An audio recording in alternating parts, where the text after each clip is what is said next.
It's amazing how instantly when you have a family and children, you're prepared to give up your ability to speak freely if they guarantee you safety. And there are some countries that do that. There are countries which will guarantee you physical safety if you don't say the wrong thing. And they're going to become more and more attractive to Westerners who realize that saying the things that need to be said to save the country, the people you're saving don't even respect it. The people you're trying to save want you dead. Do you understand that when I make policies for Bruv, talking about how to save the United Kingdom, British people tell me I deserve to die for saying that I want to improve their economy. Elon tried to save the world and they want him dead. Imagine how Elon feels. Imagine being Elon and risking your entire fortune and all your life to buy Twitter to allow people to speak freely, and then they just insult him all day. Do you have any idea how much faith he's lost in humanity? Do you blame him? Some people are just so soulless and so lost. Some people are so hopelessly dependent on the system, they will fight to defend it. They are agents of the matrix. And I want to talk from a personal perspective here. What Elon did was so amazing when he opened up X, because he's a very rich man who didn't have to do it. I'm nowhere near as rich as Elon. But I tell you, for a council estate kickboxer from the poorest town in England, I've done all right. I have hundreds of millions. And then I tried my very best to wake people up and tell people the truth and tell everyone at home how this world really works and how they have to resist enslavement.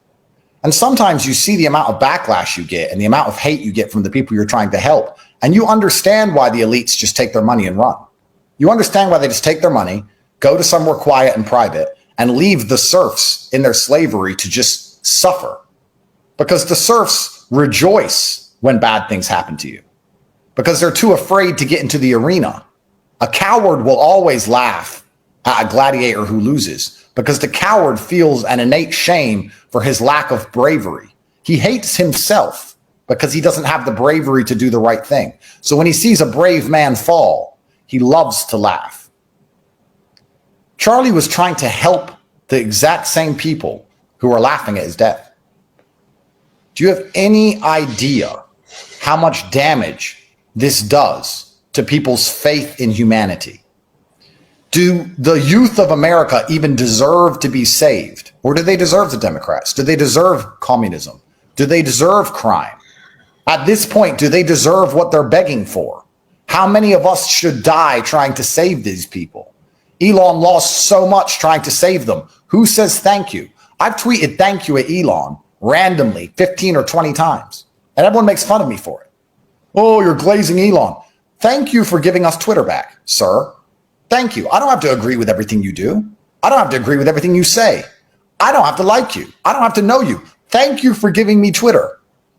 Is that really an alien concept? Basic fucking respect? Is that the place we are on the planet now? The world is broken. Society at its fundamental level has broken down. At no point in history, I would argue, despite all the massive, crazy, horrible wars we had, did people disagree over something as fundamental as family. People would agree that a man should meet a woman and have a family. Surely the Germans and the British and the Americans and the Soviets and the Chinese and the Japanese all agreed on that. We don't even agree on that anymore. What's uniting America? Because I don't want to talk for too long, and I can talk about this for days. But the whole purpose and the whole merit behind multiculturalism is that everybody behaves and obeys the law and they can get rich and have a better life. But that's no longer the case. So it's descending into chaos. The reason the Middle East functions, the reason everyone behaves in Dubai is because they get rich there. But America can no longer provide the American dream. And there's a whole bunch of reasons for that. But now new battle lines are going to be drawn. And these battle lines, whether they're race, left, right, Republican, Democrat, tall, short, it doesn't matter. People are going to start dying. And I'm asking, how do we unify the population behind something? What do we have that unifies? We don't even have the flag. There's Americans who hate the flag. The British hate their own flag. They hate their own version of history. We don't speak the same language. We don't have the same religion. We don't even believe a man can't have children. What do we agree on? Do people have two arms? I'm sure I could find someone to disagree with me on that who believes I deserve a bullet in the neck. What do you think about Trump's policy when it comes to crime and sending the troops on the streets? Do you think that he'll double down on that policy? Do you think it's the right thing to do? Do I think there should be law and order in the cities of the richest country in the world? With National Guard? Do I think there should be law and order in the cities of the richest country in the world? I think it's a miracle that America has stayed as prosperous as it is when it's basically a permanent, never-ending war zone. You know, when I first got free from my Matrix attack and I flew to America, I expected a hero's welcome. Instead, the DA and Ron DeSantis attacked me. And part of me, I wasn't scared of them because they're liars and they're cowards. But I was heartbroken because I'm an American who faced unfair treatment at the hands of a foreign government. And when I return home, I'm once again attacked by the political class. And by asking some people why this happened, they said, oh, it's because Trump didn't endorse Ron DeSantis's wife and he endorsed Byron Donalds and there's some internal division and you flew to Florida. There's a political civil war constantly and endlessly in America. America feels like a war zone. I didn't realize it until I'd been away for so long. When I went home, I'm just a man who landed in Miami and now there's political division and media attacking me and people threatening to kill me and I need security teams. It is a war zone. What unites anybody? Doesn't Ron DeSantis understand innocent until proven guilty? At least. Have we lost that now? Has he ever apologized to me? Remember that back in February? Nothing's happened. Yeah. Have you heard an apology? I haven't. But people are coming to try and kill me because of it. No apology from him. If he was half a man, he'd apologize to me right now. Never going to come. It's a constant state of civil war. We have nothing left. What do I even preach in my messaging? Go to the gym, get strong, get rich, be successful, stick up for yourself. Even that is considered somehow bad by a large swath of the population. Well, then what can I teach? If I can't say be healthy and don't die, what can I say? If I can't say go be successful and take care of your family, what can I say? Am I supposed to do what most rich people do? Take my hundreds of millions, delete my Twitter account and vanish and leave all of these peons and peasants to suffer? Because that's what rich people do, because the mob is ungrateful. Every single person who watches this needs to tweet a thank you to Elon Musk. Every single person. Oh, but I disagree with him on whatever. He's the most powerful person in the world. You're a nobody. Say thank you. The world has lost everything. It's lost its gratefulness. It's lost its decorum. We've lost our respect. We've lost any kind of unifying, binding factor. The Western world has collapsed in real time. We are in a war. And it's not just a domestic problem. I want you to understand something, Mario. It's not just a domestic problem. Our enemies don't have this problem. Who's our enemies? Who are you referring to? Can we put them in a bucket, or is it more of a mental? Well, instead of enemy, let me say competitors, because the world is endless competition. Russia doesn't have this problem. China doesn't have this problem. India doesn't have this problem. Would you want to live in China though? I'm not saying I do. What I'm saying is, in the global competition, which is forever ongoing, we have a population at permanent civil war trying to compete against a unified population which outnumbers us 4-1. Where is the ending to this? And if all these liberals who want to complain and cry about authoritarianism under the Republicans are going to really hate the world when America falls. If we don't unify, if we don't get behind some idea and stick up for ourselves, the domestic problems are the least of our worries. We have international issues which are encroaching on us in real time. Do you understand what I'm saying? The Western world is going to implode. There are external forces. There are internal forces. This is the end of empire. Is that a flaw in democracy, a flaw in the concept of freedom? One that, we cannot pinpoint the solution to it, but we're witnessing that unfold. As you said, Dubai doesn't have the freedom that the US has, but it is safer. It is a place I can walk around and not worry about having security. In the US, I'm sure you'd think twice now after what happened a couple of days, or what happened yesterday. In Romania, well, all systems are broken. Democracy is a good system, but it becomes corrupted. And obviously, dictatorships are not a perfect system either. All systems eventually collapse underneath the weight of their own ineptitude because all systems are inept. And it is a circle in which democracy falls to a kingdom of some sort where we find a savior. And eventually, when the king dies and he's replaced by someone inept, we then call to choose our own king and democracy returns. I'm not saying I have the solution to this because all empires have fallen the same way. What I'm saying is, and what I'm doing is lamenting the end of democracy as we know it because it is happening in front of our eyes. You may sit and say it's not happening, but it is. I'm not saying I know what the exact solution is, but I'm saying that it's very sad that it's happening, even if it's unavoidable. And perhaps if I were to think about this rationally, considering that all democracy falls in the end, we should at least try our very best to retain our morality, retain our humanity. So if it damages democracy to lock up all these clowns who are laughing at Charlie Kirk, well, democracy's over anyway. So we need to at least reinstill our morality and humanity by teaching people that you don't laugh about the deaths of a father in front of his kids.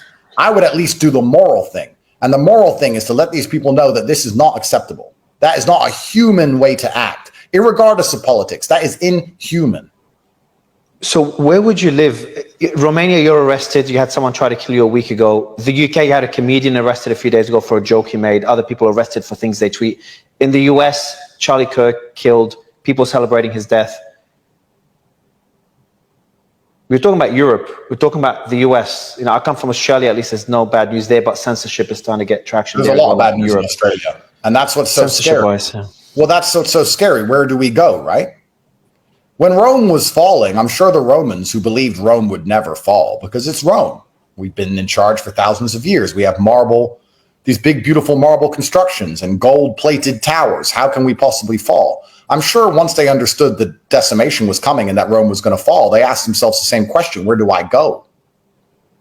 Where is there to go? And there's never an answer.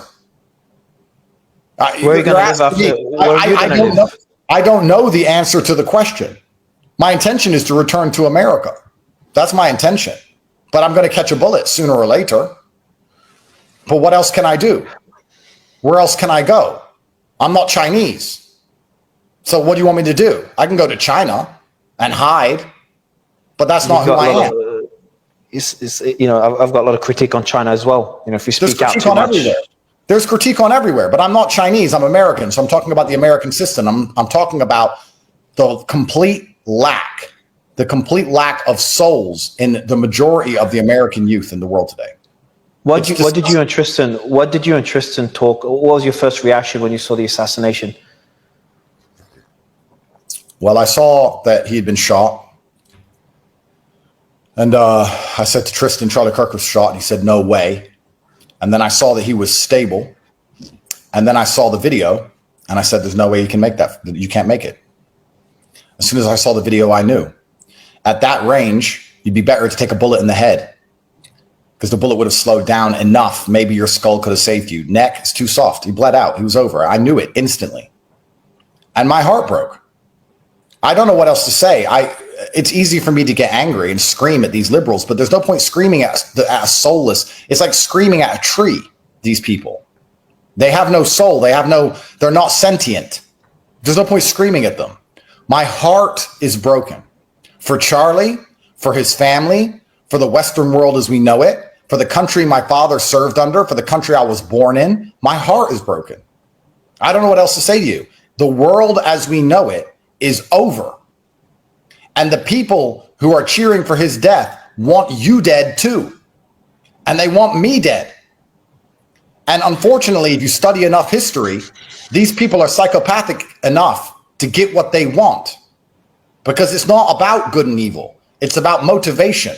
It's about who is prepared to do the most heinous transgressions to win. If you're playing a game, cheaters win. And they're going to cheat. They're going to cheat the election. They're going to cheat the judicial system. They're going to keep cheating until we're all gone. Since we last spoke, I want to move on to other topics we haven't spoken in a while. You've had the Romanian elections cancelled. Obviously, we're seeing free speech get attacked across Europe. We've got, just yesterday, Russian drones in Poland. Qatar just got struck a couple of days ago. I was actually doing an interview on that. I remember the shock, when I heard about that strike, I'm like, fuck, I haven't felt that shock in months. And then Charlie Kirk gets killed 2-3 days later. What is your position on the state of the world now? It's like boiling a frog. It's like, it keeps getting worse, but it does so gradually. It's like, Russian drones in Poland, that is fine. No one died. Nothing happened. Qatar got struck, sovereign country and allied to the US by Israel. That's fine. It was Hamas. Are you worried about the way the world is heading in that direction in a very, very gradual pace? I don't think it's gradual. I think it's actually accelerated. I think it's happening very quickly because America's lost its power and hegemony. Because America's at in a state of constant civil war, they no longer have the ability to correctly police the world. And now there's going to be a power vacuum. As America loses power, there will be a vacuum of power.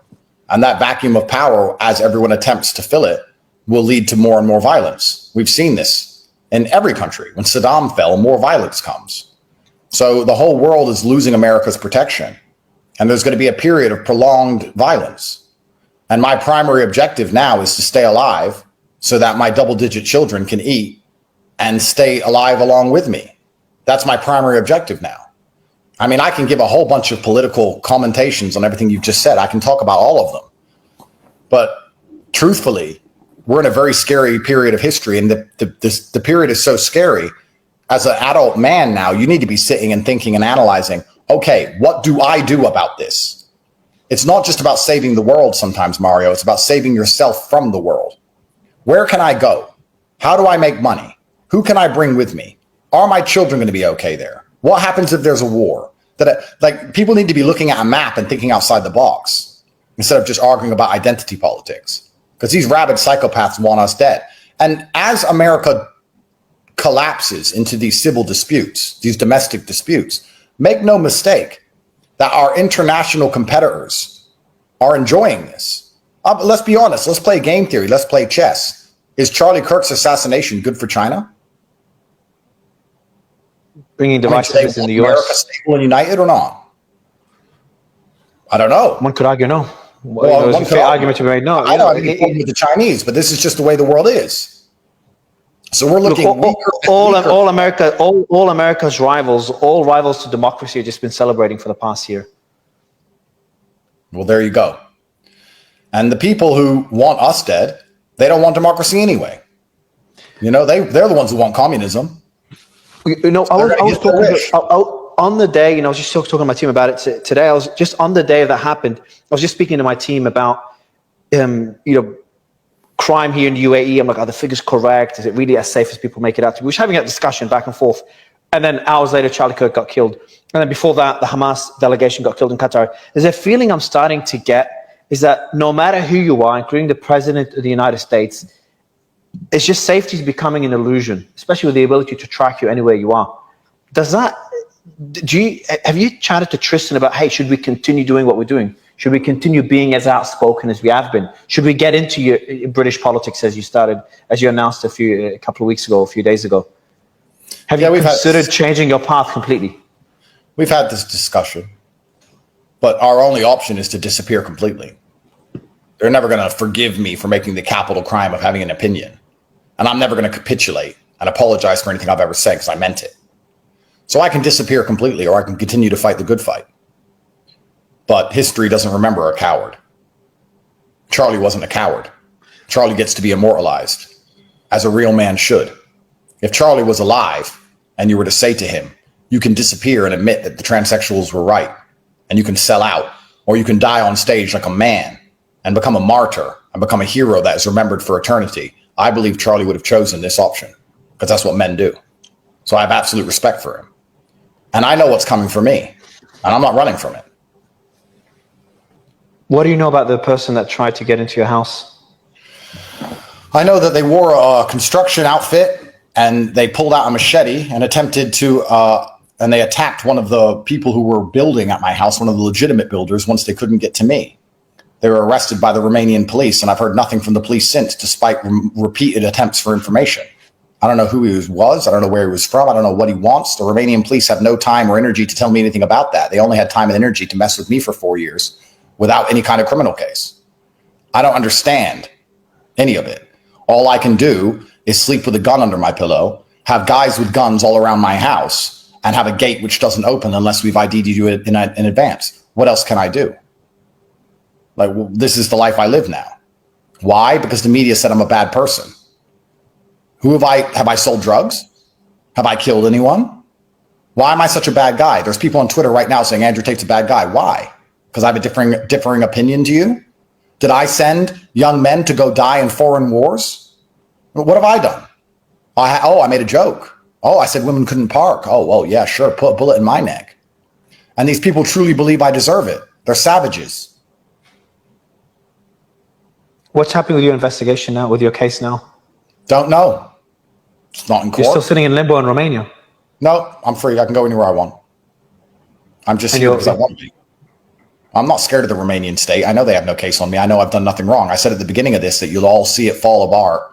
Everyone who's trying to say I'm going to go to jail is going to one day look back in the mirror and realize they were an idiot. I saw the case file on day one, and I saw how stupid it was. You can't tell me that I forced the mother of my child to have a child, and you can't tell me that because my friend has TikTok, she's human trafficked. It was ridiculous. So ridiculous, even the most corrupt state in Europe couldn't put me in jail for it. I'm not scared of these people. It's a clown show. Anyone who believes it's an idiot. It's a complete clown show. It was a setup by the Matrix. The British Foreign Office wrote to the Romanians in 2023 saying that he is a problem. Can we get him off the internet? The British Foreign Office ordered this. And the Romanians complied because they don't care because I'm not Romanian. It was all a setup from the beginning. Anyone who couldn't see through it from day one needs their head checked. So I'm in Romania because my house is here. And if they want to come arrest me, they can do it. Mario, I'm not a coward. Do you understand? I'm not afraid of these people or anyone else. So I'm here in Romania and everyone knows where I live. Come get me. But they're not coming to get me, it seems. And they're not sending me to court either because they know they have nothing. If you were invited to go speak at a conference in the US, would you do it now? Sure.